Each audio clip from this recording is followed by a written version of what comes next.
Bonjour à toutes, bonjour à tous. Je suis ravi de vous retrouver sur la chaîne YouTube pour cette nouvelle émission que nous allons lancer, la FActu. Alors le principe est le suivant. Désormais, lorsque je m'adresserai à vous directement sur YouTube, c'est-à-dire en dehors des vidéos du travail à l'Assemblée nationale que nous publions régulièrement, en dehors des passages médias que vous pouvez retrouver aussi en replay sur ma chaîne YouTube, lorsque je m'adresserai directement à vous, ce sera désormais sur la base de vos questions que vous nous envoyez et qui en fait construiront l'ordre du jour de ce point politique en quelque sorte. Pour cela, nous avons ouvert il y a quelques semaines une adresse mail avec mon équipe qui est la suivante, je la rappelle pour toutes les fois d'après, c'est FAQ comme foire aux questions @adriencatenins.fr. Voilà, sur cette adresse-là, vous pouvez nous envoyer toutes vos questions, toutes vos remarques et c'est avec elles que l'on construit l'ordre du jour de notre échange. Voilà, donc c'est parti pour le premier numéro de la FAQ et on lance le générique.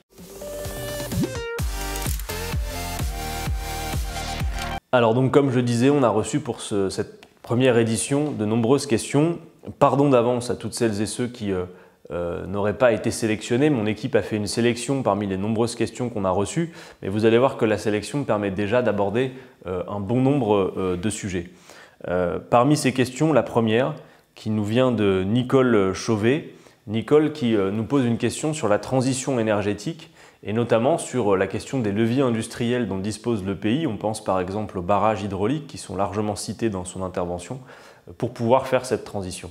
Alors évidemment, pour répondre à cette question, il faut d'abord se resituer dans un contexte qui est celui que vous connaissez, d'un changement climatique qui est commencé depuis longtemps maintenant et qui s'aggrave.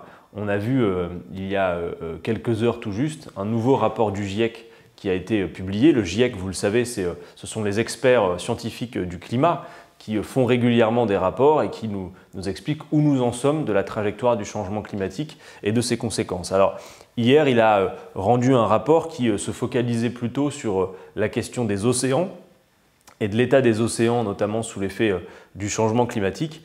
Et ce rapport est extrêmement alarmant puisqu'il nous indique que la montée du niveau de la mer est 2 fois plus rapide qu'il y a 10 ans.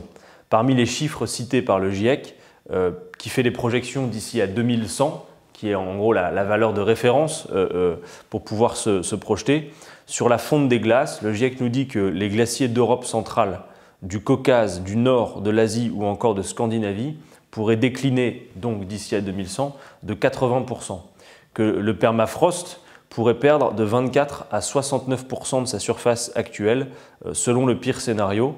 Et bien évidemment, vous le savez, tout ça a des conséquences en effet domino.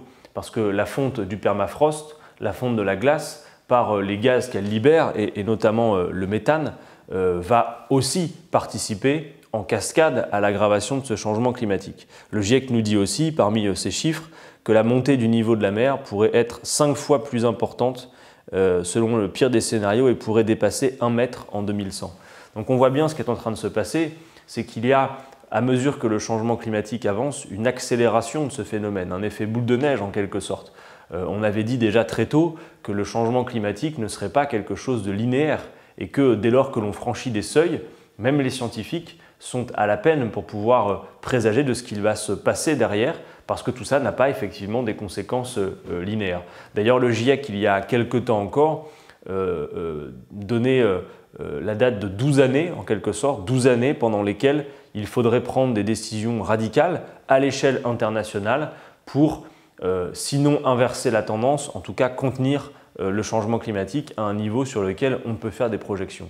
Eh bien, le GIEC a, pendant l'été, revu sa copie et désormais, il nous explique que ce sont 18 mois, en gros, que nous aurions devant nous, une période cruciale puisque c'est pendant ces 18 mois qu'il faudrait, selon les experts du climat, prendre des décisions radicales à l'échelle internationale pour faire en sorte que le changement climatique soit contenu.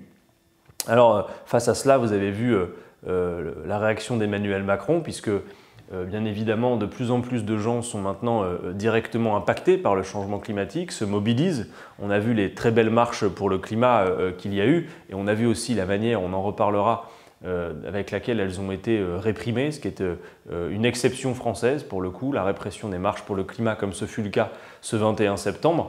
Emmanuel Macron, vous vous en souvenez, avait dit sur le perron de l'Élysée, sur toutes les grandes causes, il parlait notamment du sida, il parlait du climat, qu'il invitait les jeunes à, je cite Emmanuel Macron, rendre la vie des dirigeants impossible.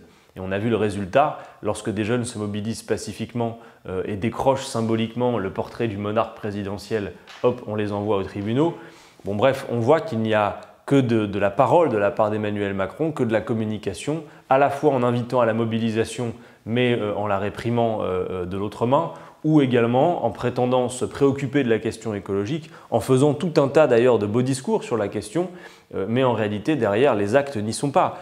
Donc Emmanuel Macron, vous l'avez vu dernièrement, il a dit défiler pour dire que la planète brûle, c'est sympathique, dit-il, mais ça n'est pas le problème. Et puis dans la même intervention, il dit un peu plus tard, puisque la Pologne est l'un des pays qui bloque les avancées, eh bien que les jeunes aillent manifester en Pologne. Voilà ce qu'Emmanuel Macron a dit. Ben non, Monsieur le Président de la République, les jeunes manifestent en France, et pas que les jeunes d'ailleurs, pour la raison que vous êtes pris en flagrant délit d'inaction en matière climatique.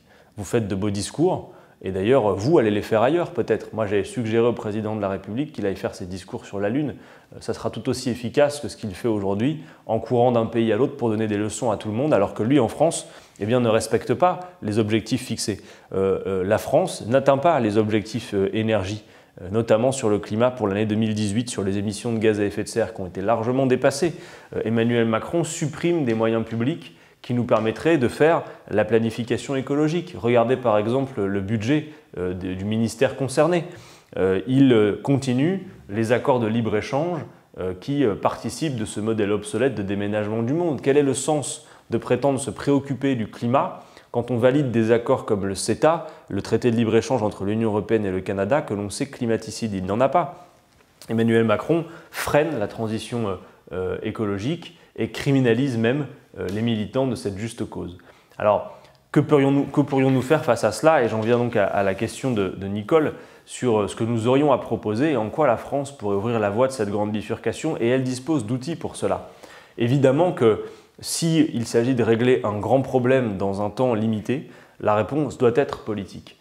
Moi, je ne crois pas à la responsabilité individuelle pour régler la question. Bien sûr, il y a des responsabilités individuelles. Bien sûr, c'est mieux si chacun se met à réfléchir à ses propres consommations individuelles, au fait de savoir ce que l'on consomme, d'où ça provient, comment c'est produit, à trier les déchets, à essayer de les limiter, à penser des modes de déplacement qui soient les moins impactants possibles. Mais en réalité, il y a bien un effet de système derrière tout ça.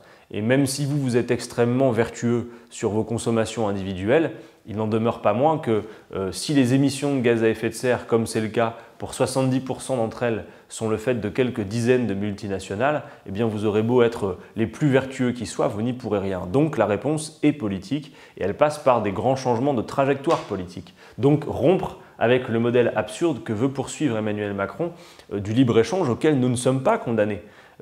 Lui pense que c'est le modèle qui doit perdurer, mais un tout autre modèle est possible. Nous en appelons avec la France Insoumise, vous le savez, et d'ailleurs on a déjà écrit là-dessus, et je vois qu'il y a d'ailleurs ce bouquin qui se trouve sur mon bureau, nous appelons nous à la planification écologique. Planifier pourquoi? Tout simplement, vous l'aurez compris, parce que s'il y a un temps limité pour pouvoir atteindre l'objectif, le mieux c'est de planifier.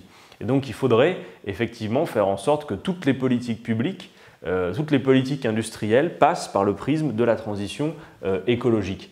Je dis écologique parce que Nicole insiste sur la transition énergétique, mais elle n'est en réalité qu'un pan de toute la transition écologique qu'il y a à faire. On peut parler aussi de la transition du modèle agricole. Aujourd'hui, l'agriculture dominante, c'est une agriculture industrielle avec de grandes surfaces agricoles, avec de plus en plus les épandages de pesticides que l'on voit, qui empoisonnent les agriculteurs qui sont les premiers concernés et qui courent après des logiques absolument absurdes qui font que, en l'occurrence, un agriculteur sur 3 gagne moins de 350 € par mois. Bon voilà, donc c'est un modèle aussi qui finalement met en péril les principaux concernés, à savoir ceux qui ont à nourrir la population. Mais ce modèle d'agriculture industrielle n'est pas le seul qui existe. Il y a dans ce pays des agriculteurs qui savent faire une agriculture paysanne. Il y a dans ce pays des circuits courts de relocalisation de l'activité. Alors bien sûr, c'est plus de main-d'œuvre nécessaire, c'est plus de moyens humains nécessaires, mais on sait le faire. Les techniques existent, les savoir-faire existent. Eh bien, sur la question de la transition énergétique, c'est pareil. Aujourd'hui, le modèle qui persiste, est un modèle qui répond en quelque sorte aux injonctions du marché, à la concurrence libre et non faussée, à la compétition, et c'est ainsi que, comme le dit justement Nicole dans sa question, on voit des outils industriels absolument indispensables pour procéder à la transition écologique être privatisés, être ouverts à la concurrence pour répondre à ces injonctions, notamment sous l'effet des politiques dirigées par Bruxelles et l'Union européenne. Et donc oui, par exemple, la privatisation des barrages est une catastrophe, parce que l'hydraulique est sans doute l'un des atouts dont nous avons besoin pour faire cette transition écologique. Il y en a plein d'autres, mais on ne peut pas supporter que ces secteurs aussi stratégiques soient dans les mains du privé, alors que nous sommes mis au pied du mur de répondre à un défi qui nous concerne toutes et tous, et que pour ça, de notre point de vue, ben oui, il faut un État, et un État qui planifie. Alors le mot parfois il est caricaturé pour essayer de faire peur, pour ramener à d'autres politiques dans d'autres pays, dans d'autres époques, mais jusqu'à preuve du contraire, tout le monde planifie.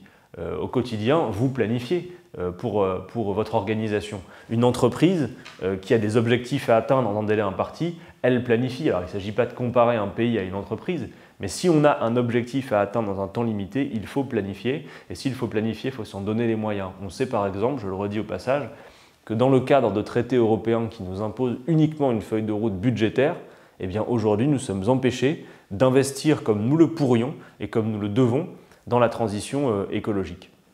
Ce qu'il y a de rassurant, et j'en termine là sur cette question, c'est qu'on sait que les techniques existent. C'est-à-dire qu'en réalité, aujourd'hui, il manque surtout, de volonté politique et d'affirmation de la nécessité de rompre avec un monde. Oui, ça a quelque chose peut-être de douloureux de rompre avec un monde qui a préexisté, auquel nous sommes habitués, qui a apporté son lot de progrès, mais qui apporte aujourd'hui largement son lot de destruction, et qui aggrave considérablement la situation au point de mettre en cause la pérennité de la vie humaine sur Terre. Enfin, nous en sommes là. Il ne s'agit pas de faire du catastrophisme, mais de regarder avec froideur une situation et de prendre des décisions politiques pour cela. Là où je veux rassurer et ne pas faire dans le catastrophisme justement, c'est que les solutions existent. L'économie de la mer que nous avons appelée de nos voeux avec Jean-Luc Mélenchon pendant la campagne présidentielle, on sait que les personnes, les savoirs, les brevets scientifiques existent. Comment expliquez-vous par exemple qu'alors que la France est le deuxième territoire maritime du monde, notamment avec notre présence à travers la planète et en outre-mer, comment expliquez-vous qu'il y ait si peu de chantiers sur les questions de l'énergie éolienne en mer par exemple? Il y a un tas de choses à faire. Il y a la géothermie, il y a les mouvements de la mer, il y a tout ce que nous pourrions faire pour faire en sorte que cette transition se fasse. Et c'est porteur économiquement. Pensez-y aussi, avec la planification écologique, c'est beaucoup d'emplois à créer. Rien que sur la transition agricole dont je parlais tout à l'heure, le fait de passer d'un modèle d'agriculture intensive, riche en chimie et en pesticides et moins en main-d'œuvre, à une agriculture paysanne débarrassée de cette logique de l'épandage de pesticides, plus paysanne et relocalisée, eh bien, songez-y un instant, c'est beaucoup de création d'activités et d'emplois, donc c'est aussi positif pour l'économie. Et puis bien sûr, comme il s'agit de prendre des décisions à l'échelle internationale, eh bien, il faudra mettre ces pratiques en partage. Oui, idéalement, il faudrait pouvoir faire cette transition partout à travers le monde. Et vous voyez que quand vous regardez un peu les discussions à l'ONU, quand vous regardez le G7, on n'y est pas. Mais est-ce que parce qu'il y a une inertie mondiale et qu'on n'arrive pas à mettre tout le monde d'accord, compte tenu d'une situation qui s'aggrave, il n'y a pas un endroit par lequel il faudrait commencer? Ne serions-nous pas fiers que ce soit par la France que ça commence? Oui, la France pourrait ouvrir la voie de cette grande bifurcation. Il ne s'agit pas de faire ça par chauvinisme, mais de dire nous pouvons mettre en partage des pratiques, nous pouvons coopérer avec les autres pour que cette planification écologique, cette règle verte qui ferait qu'on ne prendrait pas plus à la nature et à la terre que ce qu'elle peut reconstituer en une année, qu'on arrêterait de saccager comme ça la planète, eh bien oui, ces pratiques pourraient être mises en partage. Et ne vaut-il pas mieux faire la coopération pour répondre à ce défi que de faire quoi, s'il vous plaît? La concurrence libre et non faussée, et comme le dit Nicole, la privatisation par exemple qui en découle de nos barrages hydroélectriques. Voilà, on peut faire autrement. C'est ça le message qu'il faut retenir. Il ne manque plus que pour ça de volonté politique et de remplacer notamment Emmanuel Macron qui lui a l'air convaincu que tout va bien. Ensuite, la deuxième question, elle est posée par Pierrot. Pierrot qui nous pose la question du fonctionnement de la plateforme et des outils mis en ligne par le gouvernement sur, vous savez, le référendum d'initiative partagée pour ou contre la privatisation des aéroports de Paris. Alors, j'espère que désormais tout le monde est bien au courant de cela, mais lors de l'examen de la loi Pacte à l'Assemblée, il y a quelques mois de cela, une loi qui a trait à beaucoup de sujets sur l'économie. Je ne vais pas venir dans le détail parce que c'est une loi fourre-tout, objectivement, qu'a défendu le ministre Bruno Le Maire. Mais au cœur de cette loi, le sujet qui a le plus fait parler, c'est la volonté du gouvernement, d'Emmanuel Macron, de privatiser un certain nombre on les a appelés les bijoux de famille, parce qu'en gros, une nouvelle fois, c'est le patrimoine commun des Français, de privatiser un certain nombre de ce patrimoine des Français. Il y a par exemple là-dedans la Poste, avec encore une part que possède l'État qui va être privatisée. Il y a bien sûr la Française des Jeux, avec les questions que ça pose, notamment de dépendance aux Jeux. Et puis, il y a les aéroports de Paris. Alors quand on dit les aéroports de Paris, tout ça pourrait paraître pour beaucoup d'entre vous assez lointain, pourrait ne pas vous concerner a priori, mais en réalité si. D'abord pour plusieurs raisons, c'est que rien ne justifie économiquement cette privatisation. Aéroport de Paris a une bonne santé économique, c'est une entreprise qui rapporte à l'État, compte tenu du fait de ce que possède l'État dans le capital d'Aéroport de Paris. C'est aussi une entreprise qui fonctionne bien puisqu'il y a, quoi qu'on en pense sur le modèle de développement, beaucoup de passagers qui passent par ces aéroports. Donc d'un point de vue économique, rien ne justifie qu'on aille privatiser Aéroport de Paris. Pourquoi, s'il vous plaît? Pour avoir quelques milliards, moins d'une dizaine, qui permettraient d'investir dans un fonds, je ne sais pas quoi, d'innovation, etc. En réalité, on pourrait faire tout autrement. Et on peut même s'interroger, compte tenu du fait que rien ne justifie économiquement cette privatisation, sur quels en sont les ressorts derrière, à qui le gouvernement veut plaire, à qui il veut faire ce cadeau. Sans être en capacité de l'affirmer, on peut se poser la question, puisque quand on sait que par exemple il y a sur la ligne de départ, pour reprendre l'affaire, Vinci, Vinci c'est l'opérateur qui récemment a été déçu lorsque le gouvernement, cédant enfin à la juste mobilisation sur l'aéroport Notre-Dame-des-Landes, en gros a perdu un chantier colossal. Est-ce que la privatisation d'Aéroport de Paris, pour peut-être la mettre dans le giron de Vinci, n'est pas quelque part une réparation sur le fait que Vinci n'ait pas obtenu le chantier avorté de Notre-Dame-des-Landes? On peut se poser la question, je ne l'affirme pas, mais en tout cas, compte tenu des sommes engagées et du caractère strictement injustifié d'un point de vue économique de cette privatisation, on peut légitimement se poser la question. Ensuite, au-delà de la question économique, il y a les précédents que l'on connaît. Vous qui m'écoutez, vous savez par exemple que les autoroutes, c'est un précédent français que les citoyens de ce pays gardent en travers de la gorge. Parce qu'à l'époque où il s'est agi de privatiser les autoroutes, on nous avait expliqué que c'était pour l'intérêt général. En réalité, on se souvient que le prix auquel les autoroutes avaient été cédées était sans commune mesure avec le prix réel. On a en gros bradé sciemment les autoroutes françaises. Et puis aujourd'hui, le résultat, on le connaît. C'est que les prix, qu'est-ce qu'ils ont fait? Tout a augmenté. Vous payez extrêmement cher. Comme un tas de biens qu'on a privatisés, ouverts à la concurrence, où on vous a dit en le faisant, les prix vont baisser. Je prends le gaz par exemple, et tout le monde a vu que le prix du gaz, depuis qu'on a ouvert à la concurrence et privatisé, il a considérablement augmenté. Donc les Français en ont soupé de cette logique de la privatisation qui devrait leur bénéficier. Emmanuel Macron n'est pas à son coup d'essai en matière de privatisation des aéroports, puisque vous devez vous souvenir que le même Emmanuel Macron, certes pas président de la République, mais ministre de l'économie de François Hollande, il avait procédé à la privatisation de l'aéroport de Toulouse-Blagnac. Et on se souvient de ce qui s'est produit. L'aéroport de Toulouse-Blagnac a été récupéré par un consortium chinois qui a complètement dilapidé la caisse. Donc, économiquement, je le dis, rien ne justifie cette privatisation. Ensuite, comme il est question d'aéroports, il est aussi question, sans aucun doute, de la régulation du trafic aérien, des logiques commerciales qu'il peut y avoir derrière. Or, pour revenir à la question d'avant, il y a la question écologique et le trafic aérien, bien évidemment, a un impact. Donc si on veut le réguler davantage, ce trafic aérien, il ne faut pas mettre des aéroports dans les mains d'opérateurs privés qui, eux, parce que c'est leur rôle, parce que c'est l'objectif d'un service qui est privé, c'est de faire du profit, du bénéfice, etc. Ça n'est pas souhaitable. Et enfin, il y a la question qui est la question centrale, qui est la question de la souveraineté. Aéroport de Paris est un monopole de fait. Donc rien ne justifie que l'on privatise un monopole de fait. Ça ne se justifie pas du tout. Et puis surtout, comme c'est un aéroport, il y a aussi la question de la frontière dont il s'agit. Et donc, pourquoi irions-nous privatiser une frontière? Je vous demande de voir que même aux États-Unis, ils ne font pas de la sorte, alors qu'ils sont plutôt en avance encore sur les logiques extrêmement libérales. Donc, Nous ne voyons pas d'intérêt et nous avons des arguments à opposer à Emmanuel Macron sur cette privatisation. Mais surtout, il y a la question de qui décide et pourquoi faire. Et cette question-là est centrale. Même si vous n'êtes pas riverain des aéroports de Paris, vous êtes concerné, vous l'avez vu, compte tenu des quelques arguments que je viens de poser, par cette logique de privatisation. Donc, suite au vote de la loi Pacte, s'est activé un processus qui est utilisé pour la première fois en France, c'est inédit. La loi est passée en 2007 pour le référendum d'initiative partagée, mais depuis 2007, c'est la première fois que le processus est activé. De quoi s'agit-il? 185 parlementaires signent en commun un texte qui permet de déclencher la procédure qui va ensuite dans les mains des citoyennes et des citoyens de ce pays, qui doivent signer.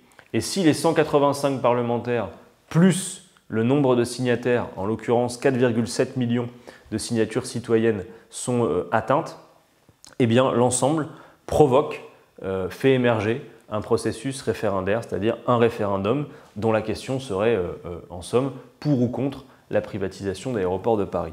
Là où Pierrot a raison, c'est que le gouvernement ne s'est pas donné beaucoup de mal pour faciliter la procédure, puisque la plateforme que vous pouvez retrouver sur le ministère de l'Intérieur, vous tapez référendum ADP, vous allez trouver.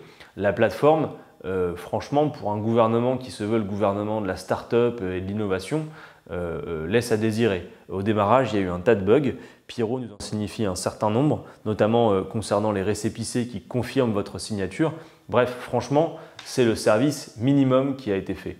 Et qui plus est, alors qu'on avait été jusqu'à dépenser 12 millions d'euros lorsqu'Emmanuel Macron a voulu faire son grand débat, c'est-à-dire sa pré-campagne électorale des européennes, on entend assez peu parler en réalité du référendum d'initiative partagée sur les ondes et sur les antennes radio et télé. S'il s'agit d'un processus neuf qui est dans le cadre légal, c'est le cas, qui est du droit des Français que d'accéder à cette collecte de signatures, eh bien normalement on devrait avoir des campagnes de publicité sur le service public, comme dans le cadre d'une campagne électorale. Or on voit bien que là tout est fait finalement pour laisser vivre le processus, mais ne surtout pas l'encourager, et finalement ça rend difficile la capacité des Français à connaître ce processus et à y participer. À l'heure où l'on se parle, le dernier chiffre connu, c'est 822 000 signatures citoyennes. Bon, d'abord, je vous demande de bien entendre que 822 000 signatures, même si c'est encore loin de l'objectif de 4,7 millions, 822 000 signatures, c'est beaucoup. Peu de pétitions peuvent se prévaloir d'avoir obtenu ce nombre de signataires. Donc c'est déjà un effort considérable qui a été fait. Mais vous le comprenez, on ne peut pas s'arrêter là. Dans quelques semaines, nous le souhaitons, par l'action des militants qui s'engagent sur cette collecte de signatures, nous allons atteindre, je le crois, le million de signatures. C'est intéressant parce que Emmanuel Macron a récemment pris position en disant que dans le cadre de la future réforme constitutionnelle, il souhaitait faire en sorte que le seuil de signature dans un référendum d'initiative partagée, qui aujourd'hui est à 4,7 millions, soit abaissé à 1 million. C'est l'une des propositions d'Emmanuel Macron. Par conséquent, si dans quelques jours, quelques semaines, nous atteignons ce million, eh bien nous pourrons mettre Emmanuel Macron au défi de respecter sa propre proposition avec un peu d'anticipation. Pourquoi attendre le prochain référendum d'initiative partagée pour rabaisser ce seuil? Si déjà les Français se sont tellement mobilisés que le seuil souhaité pour l'avenir par Emmanuel Macron de 1 million est atteint, eh bien Emmanuel Macron, s'il est sûr de ses arguments, si le gouvernement est sûr de l'intérêt pour les Français de la privatisation des aéroports de Paris, eh bien dès que nous aurons atteint le million, M. Macron, allons au référendum. Parce qu'après, qu'est-ce qui se passe? Eh bien, une campagne électorale s'ouvrira. Et enfin, nous pourrons avoir au grand jour, et pas simplement en catimini au cœur d'un texte fourre-tout à l'Assemblée nationale, un débat, un vrai débat, avec de la contradiction. Nous sommes prêts, M. Macron, à venir croiser le fer avec votre gouvernement sur la question de l'intérêt de la privatisation des aéroports de Paris. Et vous, l'êtes-vous? Nous pouvons. Donc si vous le voulez bien, dans quelques jours, quand le million est atteint, on enclenche le processus référendaire. Bon, évidemment, il y a assez peu de chances qu'Emmanuel Macron accepte notre requête. Par conséquent, il faut effectivement continuer le travail de collecte de signatures. Et je vous fais cette confidence, collecter 4,7 millions de signatures, c'est énorme, c'est beaucoup. Et pour le faire, il faut s'autoriser beaucoup de moyens. Par exemple, n'ayons pas à craindre, pour cette bataille particulière, de faire des meetings communs avec des forces politiques qui seraient d'accord avec nous, mais qui pour autant ne partagent pas le reste de nos opinions. Moi, je n'ai aucun problème à ce que des membres de la France Insoumise participent à des initiatives communes avec la droite républicaine. Alors bien évidemment, nous ne serons toujours pas d'accord sur les grandes questions macroéconomiques ou sur un tas de sujets, mais néanmoins, pour celles et ceux qui, y compris à droite, partagent cette idée que privatiser est une erreur et que le peuple surtout doit pouvoir décider, eh bien, il n'y a pas d'opposition de principe à avoir. On ne va pas demander leur certificat de baptême à tous ceux qui veulent participer à une bataille dont on voit bien qu'elle est extrêmement rude à obtenir, puisque 4,7 millions de signatures, c'est un cap important. De la même manière, et j'en termine là, vous dire que collecter 4,7 millions de signatures, ça n'est pas collecter 4,7 millions de signatures d'opposants à la privatisation. Je suis sûr que parmi celles et ceux qui me regardent ou m'entendent, il y a des gens qui peut-être ne sont pas hostiles nécessairement à l'idée de privatiser. Bon, nous ne sommes pas d'accord et l'idéal serait qu'on puisse échanger des arguments contradictoires sur le sujet. Mais néanmoins, même si vous êtes pour la privatisation, vous avez le droit aussi, en même temps, d'être pour le fait que le peuple français se prononce sur une grande question comme celle-ci. Et donc vous avez des gens qui sont prêts à signer pour que le référendum ait lieu parce qu'ils n'ont pas peur, contrairement à Emmanuel Macron, qui lui n'a pas signé a priori, de défendre leurs arguments et d'assumer la contradiction. Voilà. Donc la contagion, il faut la créer à tous les étages. Bien sûr, les militants politiques font le boulot.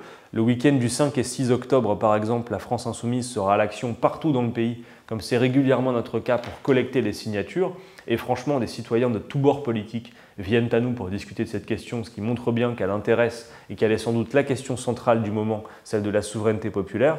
Mais effectivement, il y a aussi besoin que vous, individuellement, vous puissiez y contribuer. Je crois que beaucoup d'entre vous, surtout si vous regardez cette vidéo, êtes équipés d'un smartphone, d'une tablette, bon, donc vous pouvez très bien le faire vous-même.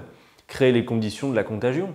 Si vous êtes signataire et que vous avez pour objectif de faire signer 1, 2, 3, 4, 5 amis autour de vous ou collègues, eh bien petit à petit, c'est le nombre qui est déjà signataire s'il passe à la collecte de signatures qui va faire qu'on va pouvoir atteindre ce seuil. Quand vous faites une soirée chez vous, un apéritif, eh bien, vous commencez par dire qu'est-ce que vous allez boire les amis, mais avant de vous servir, pendant que je prépare les verres à la cuisine, vous signez tour à tour pour que le référendum se tienne. Voilà, nous ne pouvons compter que sur les effets de contagion, si en plus on peut un peu s'amuser dans la collecte de signatures, qui est quand même une besogne assez compliquée, eh bien allons-y. En tout cas, il faut mettre de l'énergie, parce qu'une chose est sûre, c'est que si on ne le fait pas, le compteur ne va pas tourner davantage et Emmanuel Macron va gagner. Or, on tient là l'occasion de lui infliger une défaite, qui plus est d'intérêt général. Alors ensuite, on a une question de Jacques Mazidi sur les retraites. Jacques nous parle notamment de la question de l'indexation des pensions de retraite et puis évoque évidemment la réforme à venir. Bon, vous avez vu qu'Emmanuel Macron a un peu revu son calendrier sur la réforme. Parce qu'il faut se rappeler que lorsqu'il a demandé au haut-commissaire Jean-Paul Delevoye de s'en charger, celui-ci avait dit « Vous allez voir, le sujet des retraites, ça va être le grand sujet de controverse en France au moment des élections européennes. » Et en réalité, vous avez vu qu'avec la séquence des Gilets jaunes, ils ont reculé leur calendrier. Ils ont sans doute eu peur de l'effet que ça pourrait avoir de discuter des retraites en plein cœur de la séquence d'élections européennes. Donc ils ont reporté le calendrier. Et aujourd'hui, on nous annonce que potentiellement, ça va être reporté aussi d'un point de vue législatif à après les municipales. Pour autant, bien sûr, le projet est démarré, le rapport de Delevoye a été remis, donc on a quand même quelques préconisations sur ce qu'ils entendent faire comme réforme des retraites. Et puis surtout, il y a cette grande concertation, une énième grande concertation qui va s'ouvrir, manière en réalité pour Emmanuel Macron de gagner du temps et d'espérer, semble-t-il, désamorcer la situation. Bon, je ferai court sur les retraites parce que j'ai l'occasion de m'exprimer déjà beaucoup ces derniers temps à ce sujet. Vous retrouverez plusieurs vidéos, notamment une pour l'édito de Canal-Phi, la question au gouvernement que j'ai eu l'occasion de poser ce mardi à l'Assemblée nationale au Premier ministre le jour de la première grande mobilisation sur les retraites. En gros, pour résumer la situation, c'est assez simple. Emmanuel Macron et son gouvernement peuvent raconter ce qu'ils veulent, mettre tous les emballages qu'ils veulent à cette réforme envisagée des retraites. Le point central qu'il faut bien connaître et qu'il faut diffuser dans le pays, c'est l'idée qu'Emmanuel Macron a souhaité geler à 14% du PIB les ressources pour financer les retraites. Or, on sait, toutes les projections démographiques le montrent, que dans les années à venir, il va y avoir de plus en plus de seniors de plus de 65 ans du fait de l'augmentation de l'espérance de vie. Donc par conséquent, si on dit qu'il va y avoir de plus en plus de retraités, mais le gâteau sera le même, la part du financement des retraites sera la même, ça veut dire que le gâteau sera strictement le même alors qu'on sera toujours plus à table pour se le partager. Vous devez donc comprendre que par définition, tout le monde va être perdant dans cette affaire. Et je le dis vraiment solennellement, il ne va y avoir à moyen long terme que des perdants à cette réforme des retraites envisagée par Emmanuel Macron, d'abord pour cette raison-là, pour la raison que les ressources de financement ne seront pas différentes. Donc derrière, c'est l'habillage technique d'une réforme qu'ils veulent universelle, c'est-à-dire en gros ils disent oui, tout ça est trop compliqué, il y a 42 régimes spéciaux, alors c'est aussi une manière d'agiter un peu dans le pays, de faire que les uns et les autres se jalousent sur leurs différents régimes, parce que 42 régimes spéciaux, d'abord, il faut voir pourquoi il y en a 42, beaucoup d'entre eux sont justifiés par une longue histoire de conquête sociale, de compromis aussi, où par exemple on disait dans certains secteurs, vous serez peut-être un peu moins payé, vous aurez telle condition de travail, mais la contrepartie c'est que vous pourrez partir en retraite plus tôt par exemple. Bref, mais ces régimes, souvent le gouvernement en fait le point central pour semer la discorde dans le pays, alors qu'en réalité ces 42 régimes spéciaux ne représentent que 3% de la population. Donc c'est un débat qui permet juste d'attiser la division entre les Français, alors que tous précisément vont être, je l'ai dit, perdants dans cette réforme telle qu'elle est envisagée. La réforme que veut faire Emmanuel Macron, c'est l'idée d'un système universel à points, comme c'est le cas dans plusieurs autres pays, qui ferait que, quelle que soit votre profession, 1 euro cotisé ouvrirait les mêmes droits en quelque sorte, avec des points qui se cumulent à mesure que vous faites votre carrière. Donc vous ne cotisez plus en sachant à l'avance combien vous allez gagner en retraite, combien vous allez avoir de pension, vous cotisez pour acheter des points dont la valeur peut être modifiée en cours de parcours sur des critères aussi flous que l'espérance de vie de la génération en cours. C'est-à-dire, Emmanuel Macron prétend que ce serait égalitaire, mais nous on pose la question de savoir pourquoi. Parce qu'au sein d'une même génération, vous avez des écarts d'espérance de vie qui sont le fait de différentes professions. Par exemple, en France, entre un cadre et un ouvrier, on estime qu'il y a quelques 6 années d'écart d'espérance de vie. Entre les 5% les plus riches et les 5% les plus pauvres, on estime qu'il y a 13 années d'écart d'espérance de vie. Et donc le fait de dire la valeur du point sera fonction de l'espérance de vie de la génération en cours ne solutionne absolument pas ces inégalités persistantes. Et puis la retraite par points, c'est aussi l'incertitude, parce que mécaniquement, pour pouvoir bénéficier d'un même niveau de pension, il va falloir travailler beaucoup plus longtemps. Il a été question dans le débat des 64 ans comme potentiel âge pivot, mais en réalité, je vous demande de bien entendre que c'est bien au-delà de 64 ans qu'il va falloir aller. Parce que mécaniquement, de génération en génération, l'âge auquel vous pourrez accéder à une pension digne va se décaler. Alors Emmanuel Macron dit « mais on va maintenir l'âge légal de départ à 62 ans ». Très bien, sauf que oui, vous pourrez dans l'absolu choisir de dire à 62 ans « je m'en vais, c'est mon droit ». Sauf que vous vous en irez avec une pension de misère. Et tout sera fait pour vous encourager à travailler jusqu'à 64, 65, 66, pourquoi pas 67 ans, et ce qui n'est pas raisonnable. Et surtout, avec une pension toujours rabaissée. Si vous ne voulez pas d'une pension restreinte, vous devrez vous-même compléter en quelque sorte. Et c'est pour ça que dans la loi Pacte, la même que l'on a discuté tout à l'heure à propos d'Aéroports de Paris, Emmanuel Macron a encourager encore un peu plus les systèmes financiers, banquiers, d'assurance pour la retraite par capitalisation, c'est-à-dire précisément le contraire de la philosophie de cette retraite française dont nous sommes fiers, un système par répartition, par solidarité intergénérationnelle. La retraite par capitalisation, le principe est le suivant, vous ne cotisez plus pour celles et ceux qui sont déjà en retraite, et d'autres actifs cotiseront pour vous lorsque vous serez en retraite, non, vous faites en cours de carrière votre propre pactole pour vous-même, c'est-à-dire en rupture complète, en sécession, avec le modèle de retraite par répartition. Nous pensons que le gouvernement est en fait en panne d'imagination.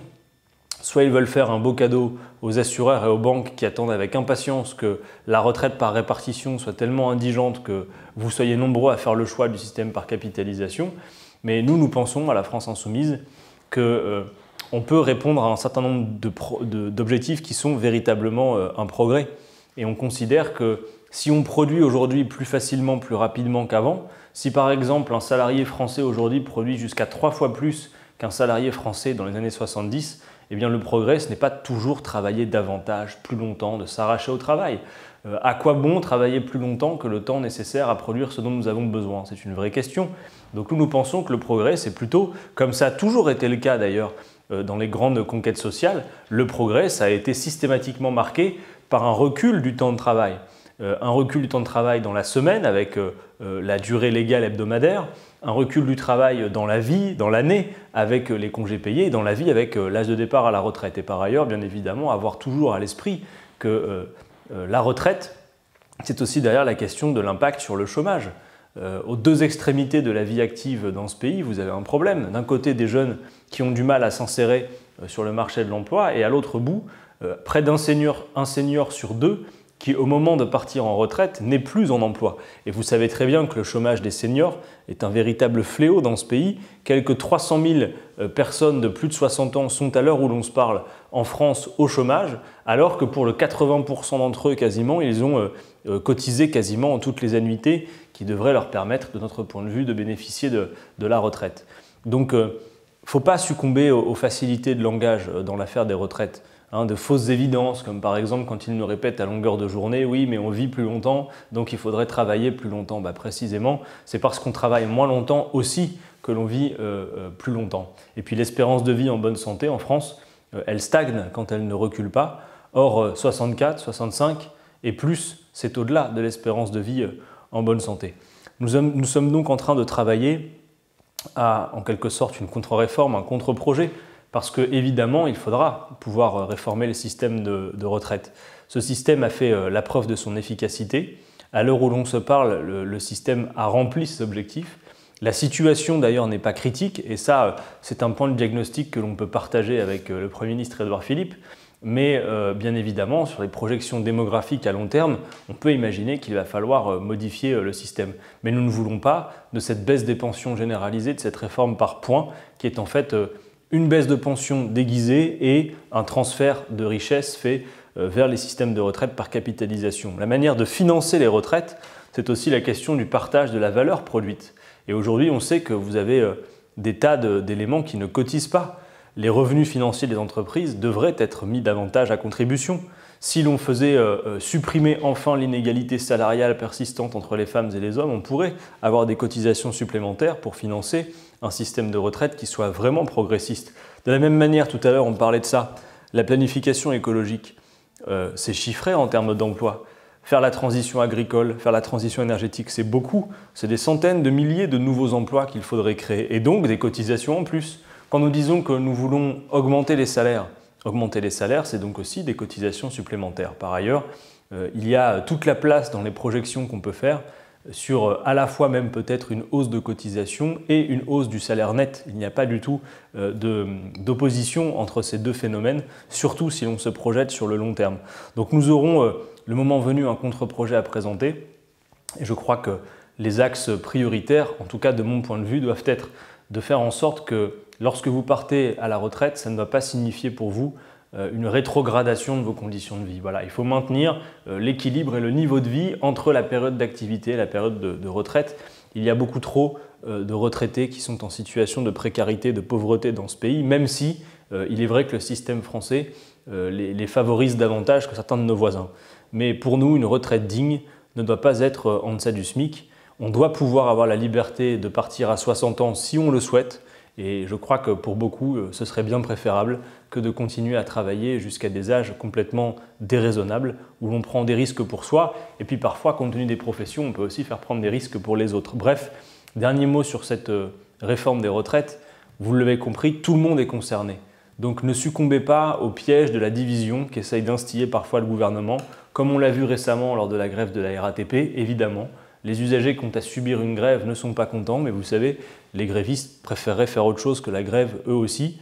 Et puis que vous soyez gréviste ou usager d'un service en grève, de toute façon, vous serez, que vous le vouliez ou non, concerné par cette réforme des retraites. Donc il faut s'en mêler dès à présent pour éviter que ce projet absurde voit le jour. Et nous le pouvons parce que nous avons des dizaines d'autres propositions à formuler. Question intéressante posée par JMB73. Sur la robotisation. Et en substance, l'intervention de JMB73 consiste à dire que, et c'est vrai, il y a de plus en plus de secteurs d'activité qui sont marqués par une intensification du remplacement des hommes par des machines, de ce qu'on appelle la robotisation.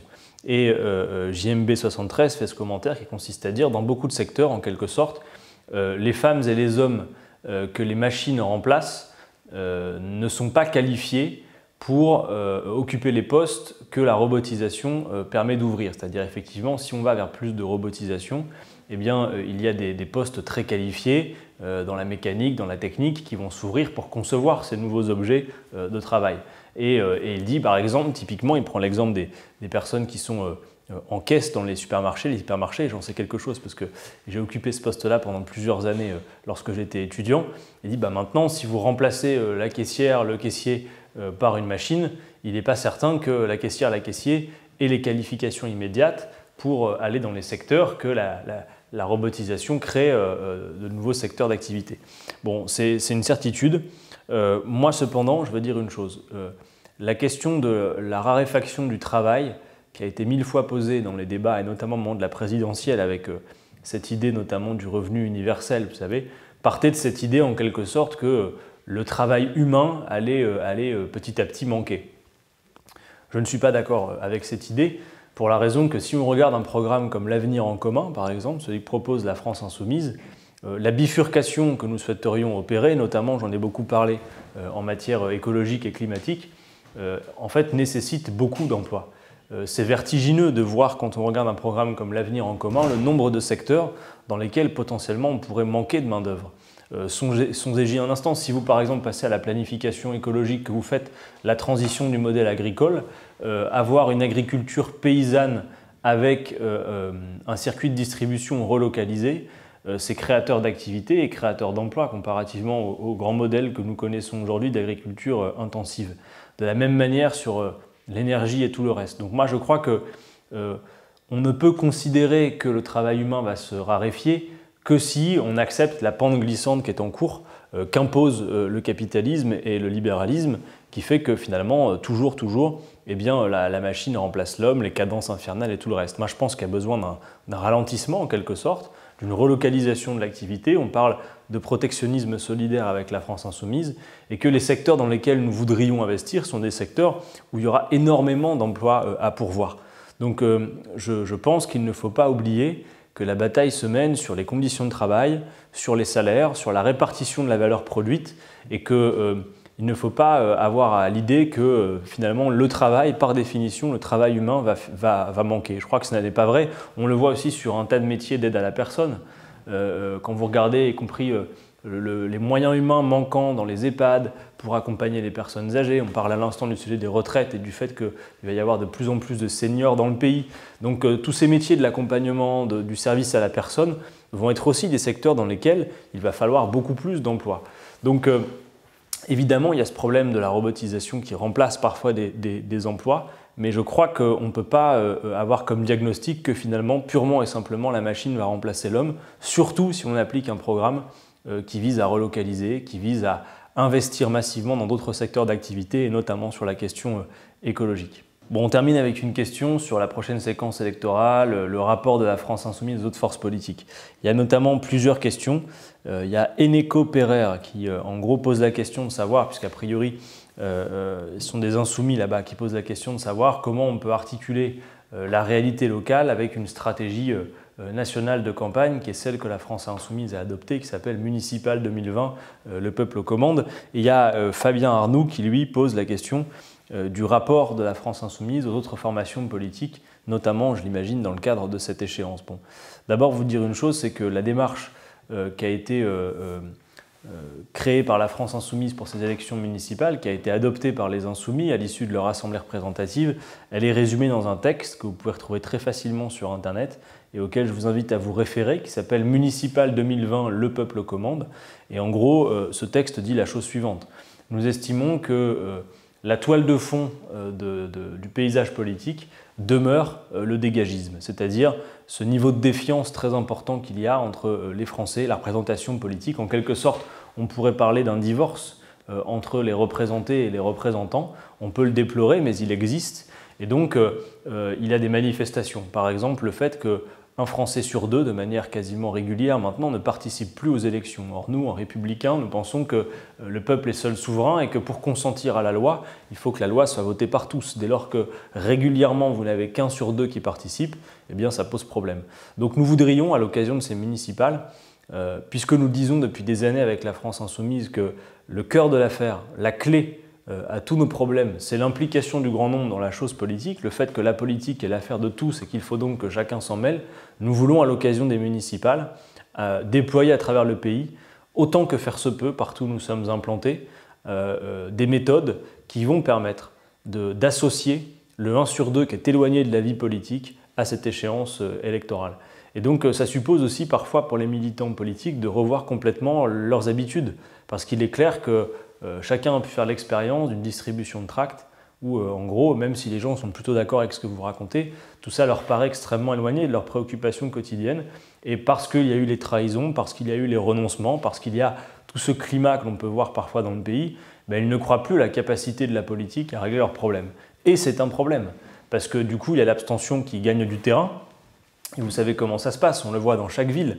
Celles et ceux qui défendent leurs intérêts, notamment dans les quartiers parfois les plus riches, les plus aisés, il y a une discipline de vote qui est absolue. À 8 h du matin, c'est la queue au bureau de vote. Et dans beaucoup de quartiers populaires, où les gens se sentent souvent délaissés et ont des raisons de le penser, eh bien, ils se disent finalement tout ça ne nous concerne plus vraiment.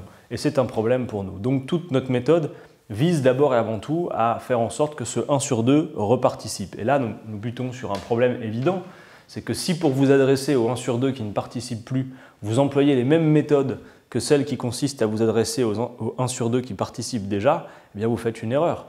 Vous ratez votre cible en quelque sorte, et puis surtout, vous tenez encore à distance finalement celles et ceux qui ne veulent plus de ces anciennes pratiques et pour qui elles sont associées à un monde auquel ils ne veulent pas participer. Donc la première étape pour nous, c'est de déployer partout des méthodes qui vont faire s'impliquer les gens, leur faire regagner confiance dans la capacité du collectif, quelque part, à gagner des batailles au quotidien. Ça passe par des choses qui sont parfois très éloignées du calendrier électoral.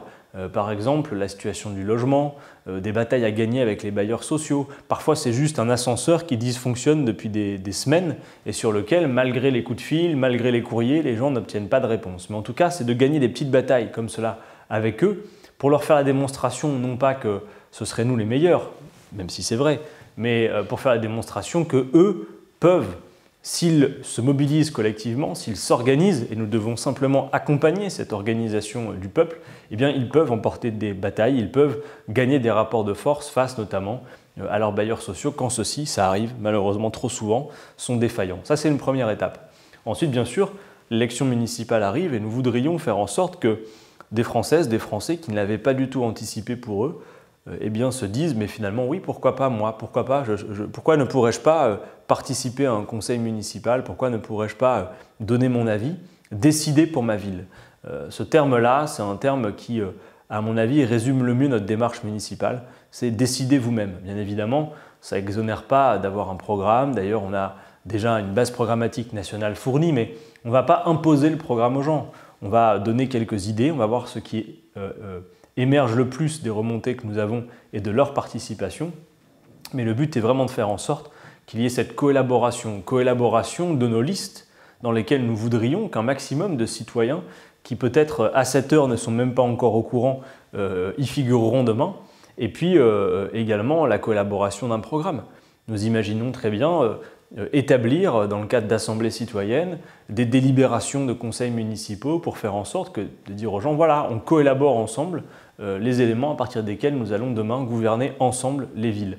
Voilà ce que nous voudrions faire. Alors bien sûr, ça suppose beaucoup d'huile de coude, beaucoup d'énergie, ça suppose de revoir jusqu'à des pratiques qui sont très ancrées chez les militants politiques, mais partout où c'est commencé, ça fonctionne.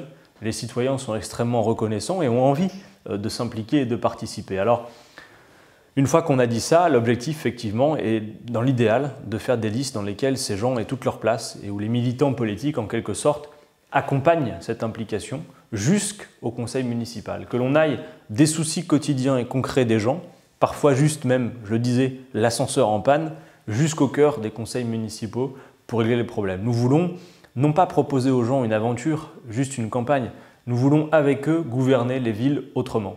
Et nous voudrions le faire dans un maximum des villes où la France insoumise est implantée, qu'elles se mettent au service de ces collectifs citoyens. Parfois, il faut les créer de toutes pièces et parfois, ils existent déjà. Alors, je réponds en même temps à la question de Fabien Arnoux. Quelle place dans ce dispositif pour la discussion avec d'autres appareils politiques? Bon, d'abord, dire une chose, c'est que si on a bien compris quel était notre diagnostic, nous pensons que l'acte 1 de ces campagnes ne peut pas, ne doit pas ressembler à ce qui se fait traditionnellement.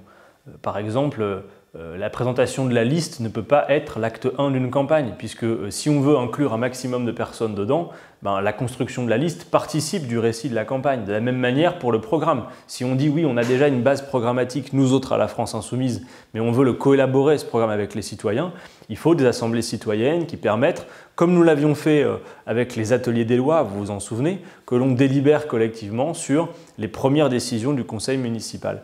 Et de la même manière, tout ça va nous faire avancer sur un processus qui amène jusqu'au dépôt administratif des listes. En quelque sorte, la seule règle commune qu'il y aura entre nous et nos adversaires et concurrents s'appelle le code électoral. Ça oui, nous y serons soumis, nous allons respecter les mêmes règles par définition, nous n'avons pas le choix, puisque nous participons à la même élection.